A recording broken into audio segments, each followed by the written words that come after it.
Well, good evening again, and spring has come upon us, and so it's still light outside as I'm recording here, well after 7 o'clock. And we are continuing in Luke's Gospel series, Amazing God and His Amazed People. And even in this week's lesson, again, there are amazing things, and we should be amazed at who God is. And even as we get to know who God is, He will always surprise us because we think on such a human level, and our thoughts are not His thoughts. Okay, Isaiah 55.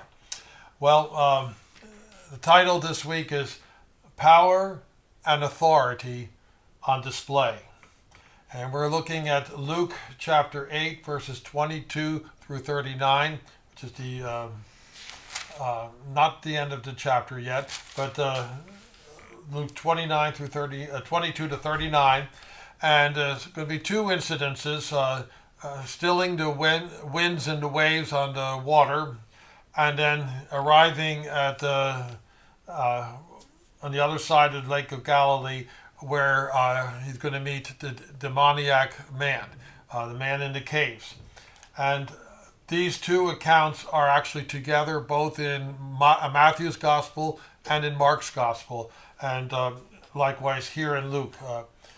And so, in all likelihood, the two really do fit together. One is a prelude to the other. And so I want to handle them together, and I see a thread of thought that connects the two, that about power and authority of Jesus. Okay. We've seen in Luke's vignettes, as they continue here, we see the real Jesus in his humanity. Matter of fact, so much so in his humanity that the disciples could easily forget that he is truly God, the Father, the Son of God, in his deity as well. And we'll see him asleep in the boat, a truly human thing, asleep in the boat during a storm, and his absolute authority to calm both the storm and to calm the demon-possessed man, restoring him to his right mind. We, like the disciples, forget who Jesus really is. The same Jesus who's already in the boat with us. Especially if we're believers, he's in our life already. We forget who Jesus is. And when we see his ability and his willingness to restore the broken and possessed, do we ask him to depart? Do we fear to have him make all things right? So that's one of the questions we'll be asking ourselves as we work through this. I like to connect what we see in Luke with a sequel to Luke, the book of Acts. And in Acts chapter 9, we have the encounter of Saul with the real Jesus. Now, who is this real Jesus? And in verse 4 there, it says, Saul, Saul, why are you persecuting me? Saul replies, who are you, Lord? Who are you, Lord? And here Jesus responds. I'm going to just take the first piece of it. I am Jesus. Let me underscore, I am. And where do we hear the I am? Well, we think of the book of John and the 7 I ams. I am the bread of life. I am the light of the world. The I am that even Moses encountered in the backside of the wilderness. But I am Jesus. And I think we need to be reminded and have that same encounter with who is Jesus. Who is the Savior that we have welcomed him into our heart and into our life? Who is he? This incident, Jesus having authority over the wind and the waves, as we said, is told in Matthew and in Mark. And in those accounts, the emphasis seems to be on the marvel of Jesus' authority. Mark adds that there were several boats. Remember, 12 disciples, Jesus, at least 13, maybe others with them. Okay, so several boats make sense. Okay, and so there's other details by reading the other accounts. Matthew's account is rather brief. It seems to just be a quick mention of the event and record the event. Mark goes into a little bit more detail about the nature of the encounters and the conversations and so forth, especially with the demoniac man and the people who witnessed it and the townsfolk. But Luke also gives us a special perspective here. And so we want to capture what Luke has to say here. Luke seems to indicate the intentionality of the trip to cross over the Lake of Galilee, and purposely have an encounter on the other shore. So Luke is preparing us that this is a purposeful trip, not just an incident that happened. So we need to remember that Jesus has understanding that God wants this ministry to move across the lake and encounter something on the other side. Of course, it would be the demon-possessed man. When we understand that context and we see the storm come up, we also realize then the storm isn't an accident. It's not unforeseen by God. There is a lesson, there's a purpose. And we need to remember that with the storms in our life, metaphorical or real in any sense. Also recall that these disciples, many of them were lifetime fishermen, so they were experienced seamen, not just travelers caught off guard. They were experienced seamen. And so when they make their assessment, it's not without the ability to do all that they could normally do, and with the intent of safely guiding the boat across. Okay, they were at their limit. We see that Jesus is in the stern of the boat, the back of the boat, and asleep and unconcerned, or seemingly unconcerned. Let's actually read the narrative here. Verses 22 through 25. Now it happened on a certain day that he got into a boat with his disciples. And he said to them, "Let us cross over to the other side of the lake." So Jesus is giving the direction here. And they launched out. But as they sailed, he fell asleep, and a windstorm came down on the lake. And they were filling with water, and were in jeopardy, were in peril. And they came to him and awoke him, saying, "Master, Master, we are perishing." Then he arose and rebuked the wind and the raging of the water, and they ceased, and there was a calm. But he said to them, "Where is your faith?" And they were afraid and marveled. There's that word that we have seen so often. And they marveled, saying to one another, "Who can this be? For he commands even the winds and water, and they obey him." Let's continue with some understandings here. Okay, so they were in peril. They had made an assessment, we are perishing.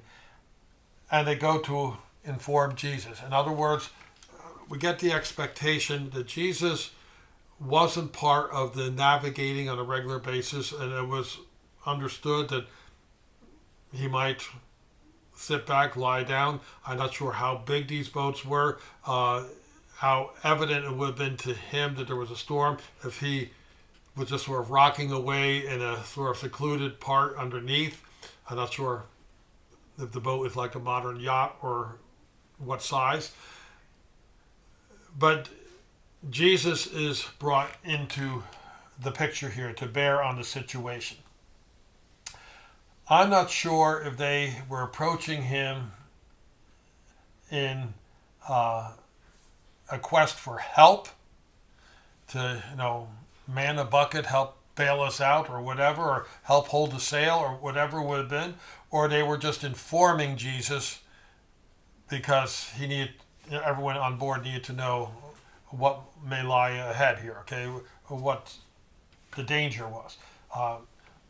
The way the narrative reads here, the expectation, other than a miracle, could be we're going to end up in the water and it's every man for himself. Grab a piece of driftwood or part of a sinking ship and see what happens. I don't know if this is at nighttime. I suspect maybe not, but the description was that the storm suddenly came upon the water here. There's no hint that they could have predicted from the clouds or from anything that they should have expected the storm. It seemed to have come out of nowhere. It's one of those kind of storms because they were not unfamiliar with reading the signs of the weather. Jesus is not frustrated or rebuking of them that he is called. He arises, okay? No question there. And his immediate response then is he rebukes the wind and the raging water. And I think about that. He rebukes, he speaks against what the elements are doing. Is this almost what we call in literature an apostrophe, where you're addressing an inanimate object as if it were a human? Was he apostrophizing? Why would he speak to the wind and the waters? I don't quite understand that, but he does. And, of course, they immediately cease and are under control. He speaks then as one who controls all the elements, that he's in charge of sustaining and maintaining everything. His question to them is, why are you fearful? Where's your faith? In other words, people with faith don't demonstrate fear. He is making the observation, and then the conclusion is, you're lacking faith. Why are you fearful? And we have seen this on several other occasions here. Do not be afraid. Your faith has made you well. In previous passages here, there was no need to have fear. How often, when Jesus is in the boat, do we still act as if there is reason to have fear? Fear of imminent danger, fear that we won't accomplish that for which we were purposed, that needs won't be met, that a right outcome is not possible. Why do we fear these things? Jesus is in the boat. We're in the boat with Jesus. This venture is secure. The master of the universe is there. We read here and marveled. They marveled. Okay, again, we have seen that. He commands the elements and they obey. Now, some observations I see here. Jesus was in the boat. God is with us. He's Emmanuel. Let's not forget that. He and they were on a God-ordained mission. We must not forget that either. They were adequately equipped and skilled, yet in trouble. Whether this was unforeseen or an unforeseeable storm or not, they were in trouble. And they were displaying panic versus the confidence that they could have had and should have had. We should be able to approach each day with confidence, not with foreknowledge. God doesn't always tell us in advance how things are going to turn out. It's much like the very familiar story of Casper Ten Boom giving Corrie Ten Boom the ticket as she is getting onto the train, because she doesn't need to be having it ahead of time with a chance that she might lose it as a little girl, but she's given what she is needful of at the moment she needs it. Likewise, we too should have confidence that our Heavenly Father will provide for us what we need when we need it. There should be confidence, not a panic. Jesus expected a faith response. That is, knowing the above facts, that they were on a God-ordained mission, that Jesus was in the boat, and he is the master. Those are the facts, and it expected a faith response, okay? Knowing the facts and knowing him and knowing the Father, the equation should be faith. Faith equals knowing. Also, I have in my notes here, the storms aren't random or haphazard. They are part of a divine appointment. There's a purpose to them. Let's continue this narrative that I believe hooks and hinges together, a narrative about power and authority. We've seen the power over the elements and the circumstances and the authority of a mission ordained by God to come to the other side of the lake. And what do they encounter? Verses 26, and we'll read all the way to the end of this, verse 39, I believe. And they sailed to the country of the Gadarenes. And the Gadarenes in some Bibles is Gerasenes or Gergesenes, different variations. I don't know if those were different for different languages, Aramaic or Greek or what, but the Gadarenes on the southeast side of the Lake of Galilee, okay, which is opposite Galilee. And when he stepped out on the land, there met him a certain man from the city, who had demons for a long time. And he wore no clothes, nor did he live in a house, but in the tombs. When he saw Jesus, he cried out, fell down before him, and with a loud voice said, What have I to do with you, Jesus, Son of the Most High God? I beg you, do not torment me. For he had commanded the unclean spirit to come out of the man. So that was actually the voice of the demon that we're hearing there. For it had often seized him. Notice we're using it for the demon. It doesn't get a personal pronoun of the normal variety there. For it had often seized him, and he was kept under guard, bound with chains and shackles, and he broke the bonds and was driven by the demon into the wilderness. So he could not be contained, even with guard. Jesus asked him, saying, What is your name? And he said, Legion. I believe Jesus, when he says he asked him, he's asking the demon, what's the name? And he said, Legion, because many demons had entered him. And they begged him that he would not command them to go out into the abyss. Now a herd of many swine was feeding there on the mountain, so they begged him that he would permit them to enter them, and he permitted them. Then the demons went out of the man and entered the swine, and the herd ran violently down the steep place into the lake and drowned. When those who fed them, which in I think Mark's gospel said they were a bit far off, but they nevertheless were witnesses. When those who fed them saw what had happened, they fled and told it in the city and in the country, the countryside, the region about. Then they went out to see what had happened and came to Jesus. That would be those who had heard, the country and the city folk, and found the man from whom the demon had departed, sitting at the feet of Jesus, clothed and in his right mind. And they were afraid. They also, who had seen it, told them by what means he who had been demon-possessed was healed. Then the whole multitude of the surrounding region of the Gadarenes asked him to depart from them, for they were seized with great fear.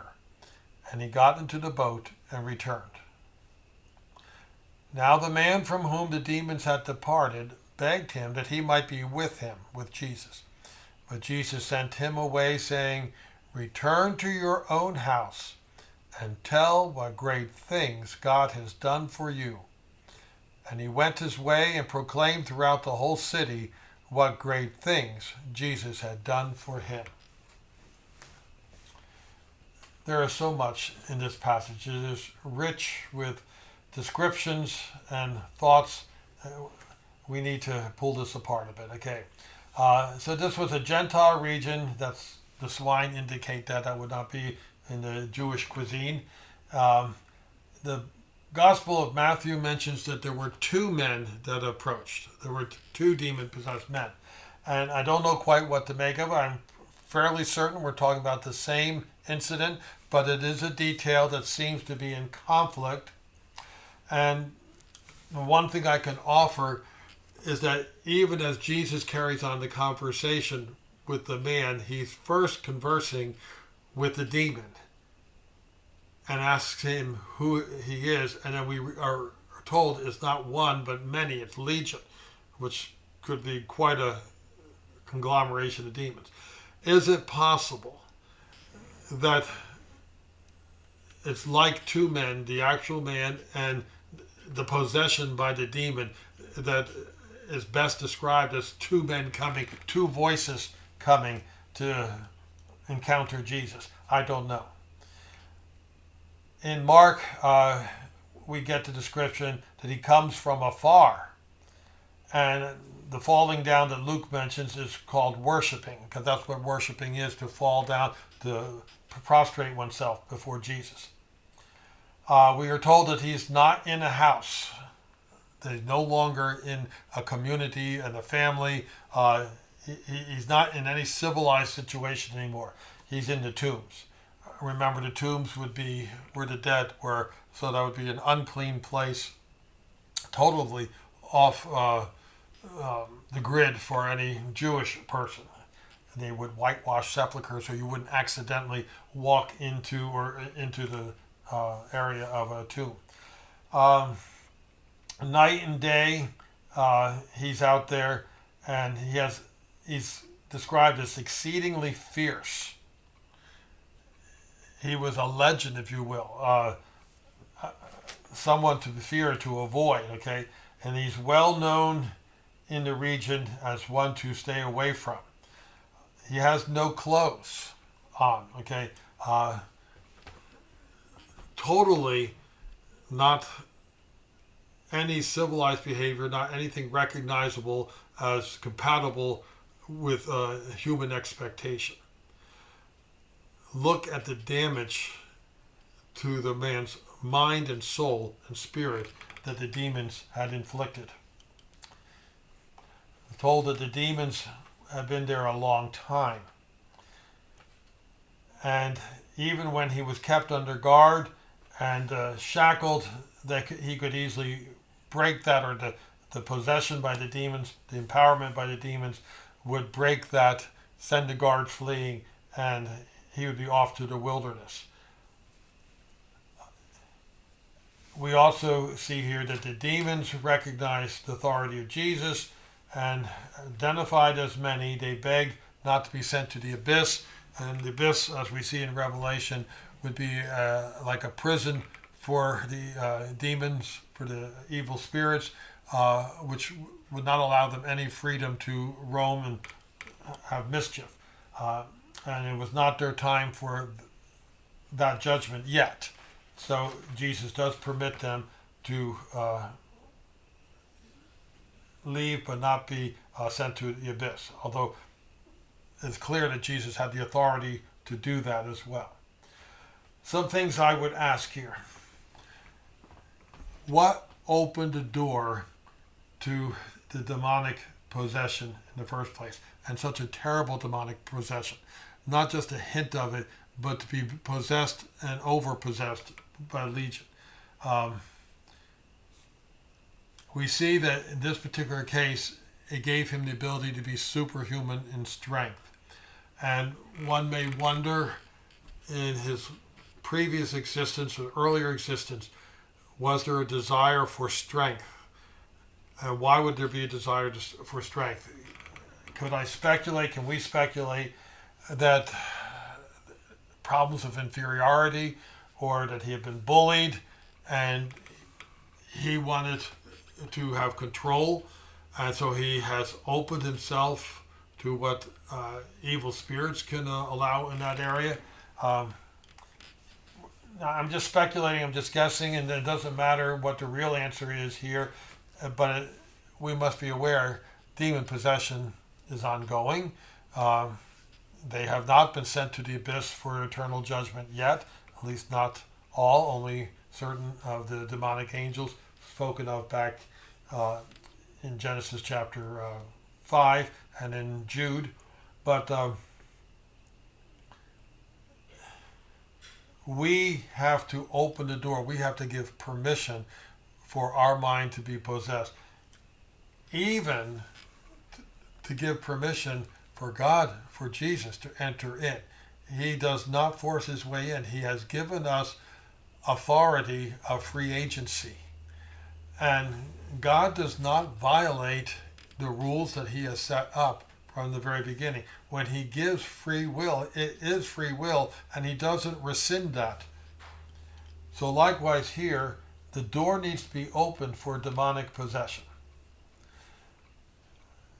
Satan's dominion lies and does not satisfy.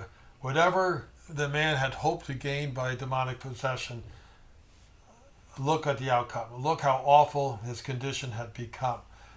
Look how he has been deceived into becoming less than human. Now, the swine herders were a good way off, yet they are witnesses and they're able to corroborate what had happened.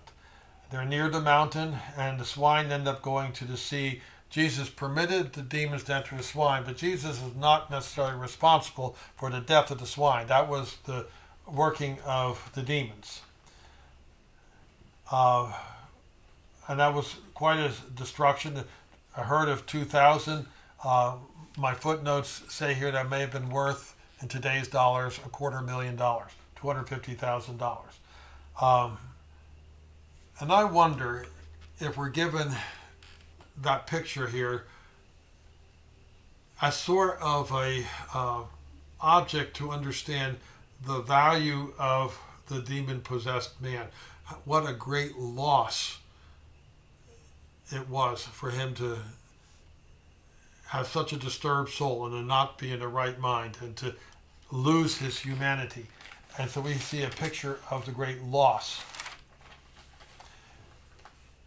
We also see that the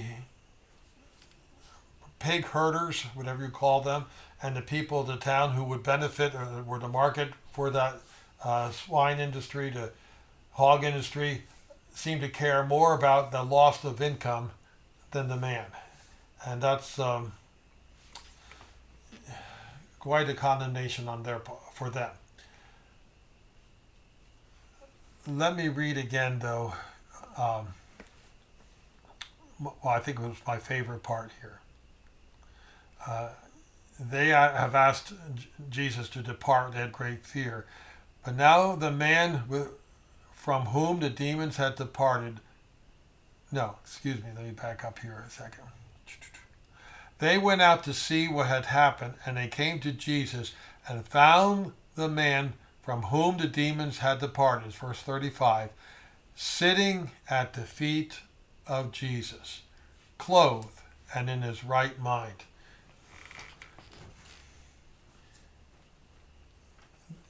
They saw a man destroyed, now restored, fully clothed. Where did the clothes come from? Jesus made provision for that. Maybe the disciples shared something. I don't know what they had with them, but they were able to clothe him, and he could sit calm and at the feet of Jesus. I have worked with many distraught children, teenagers, some who've been horribly hurt by adults in their life. And when people are not in their right mind, and I've not necessarily worked with the demon possession, I'm not saying that, but when people are not in their right mind, we may even wonder, can this be fixed? all this damage, all the emotional damage that has been inflicted on some of the students that I encounter, the horrible things that some have seen, some witnessing murders by their own family members, okay, murders of siblings and so forth, things that a child should never have to endure. And we wonder, can any of this, well, it can't be unseen, but can it be fixed? Yes, at the feet of Jesus, one can have a restored mind and be fully clothed. What was the fellowship with Jesus like with a restored mind? And can we even put in our own thinking, what is it like to have a new beginning? Do we even imagine that that is possible? Do we envision that as we encounter destroyed people? But the town and the region, the people there were afraid of Jesus. Why were they afraid? Okay, the once demon-possessed had come to Jesus, and yet the right-minded citizens refused Jesus. One has to often wonder, who is right-minded? Jesus came to seek and to save that which is lost, and the well do not need a physician, it's the sick that need a physician. But often we don't realize that we are the sick ones, and we need the great physician. We need the restoration. We need to have our dignity and our humanity made intact again. And then we ask the question, what was the new witness in the city and the region like? We read the ending here because he begged to be with the disciples, and we can understand that. But he is given a divine appointment. He's given a special task that he alone can address with credibility. Return to your own house and tell what great things God has done for you. Tell what great things God has done for you. And in verse 39 it says, and he went his way and proclaimed throughout the whole city what great things Jesus had done for him. The task that Jesus gives is a very doable one. It comes from our personal experience and our encounter with him.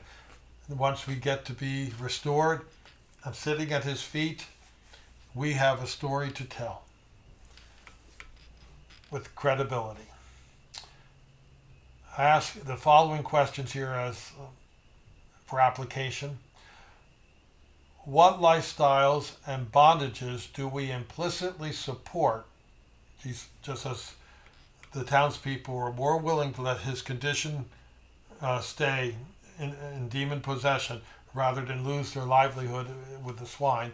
But what lifestyles and bondages do we implicitly support because we value our comforts or possessions at the expense of those sold to sin? And think about that. And I'm sure all of us, to some extent, value our possessions and our freedoms and our comforts without regard to are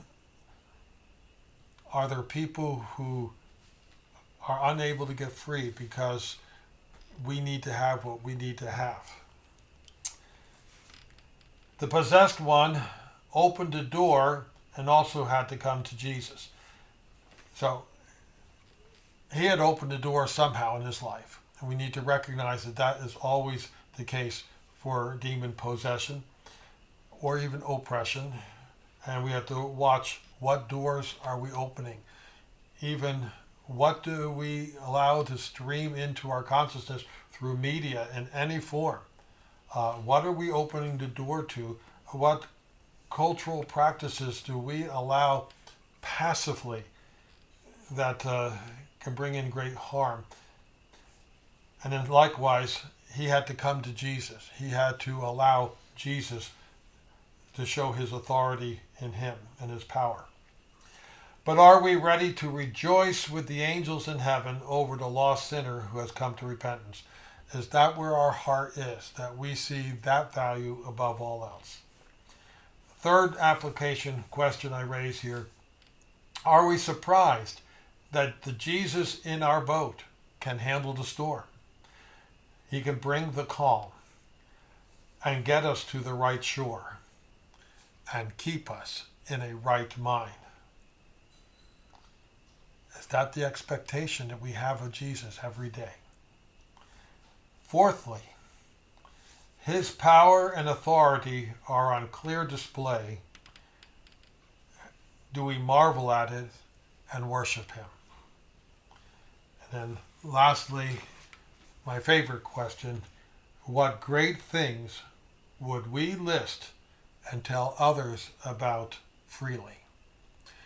Thank you for listening with me here. I hope you have enjoyed putting these two accounts together and that you see the power and authority of Jesus for real in your life and your walk with him this week. Thank you.